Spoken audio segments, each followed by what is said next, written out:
Understand this is a split call. I'll ring the bell at 5 minutes. Thank you, Mr. Speaker. Dr. Kennedy Graham. Thank you, Mr. Speaker. I understand that Kevin Haigh will address Maggie Barry's previous statement.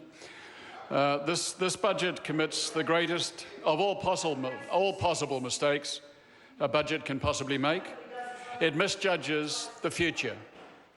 It rests an interrelated whole of government fiscal plan on a wrong premise.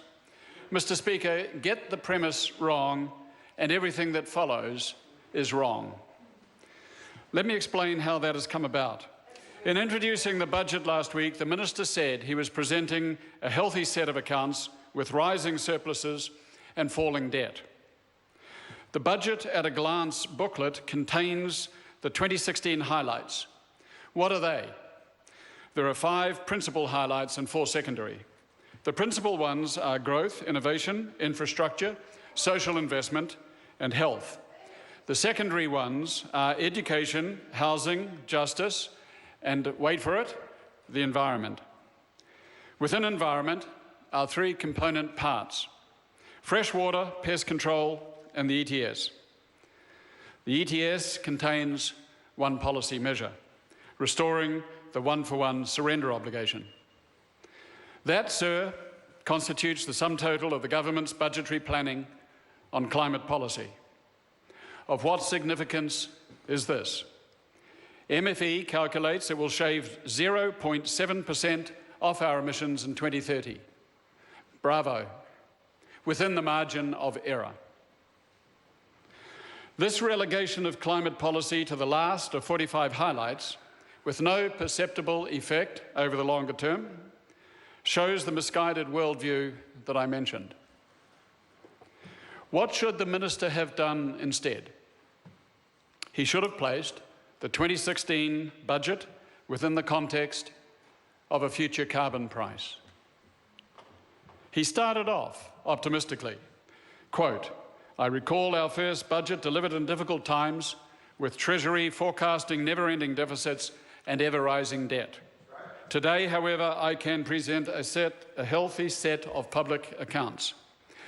But instead of patting himself on the back from then on, he should have said the following, quote, "Although we have left those difficult times behind, we must recognise that unprecedented challenges lie ahead. A continued rise in global emissions guarantees dangerous climate change for the planet, including New Zealand. This budget is therefore cast in the context of a transformational pathway to a carbon-neutral economy by 2050. Nothing less is required for us to meet our national responsibility level within the global carbon budget. If we do not move at this speed, New Zealand will face a fiscal overhang in the long term of unprecedented magnitude. I note that France is setting a carbon price of 50 New Zealand dollars for 2017. We must prepare for a global carbon price of this size in our fiscal planning. The 2016 budget rests, above all, on that premise. Mr. Speaker, that is what he should have said, and that is what is missing from page 1 of his budgetary statement. Let me cite another statement the Minister made in his speech last week. Budgets, he said, are not just an accounting exercise, they are about achieving better results for New Zealanders. How unwittingly prescient that was. Budgets are not about accounts. They simply express in dollar terms what kind of society we are, what kind of government we have, what values our country embraces, and above all, what level of prescience, foresight, purpose and resolve we are showing. This government retains a worldview that has damaged the planet and betrayed the people. Because this budget hews to an old worldview, it fails the simplest, most basic test.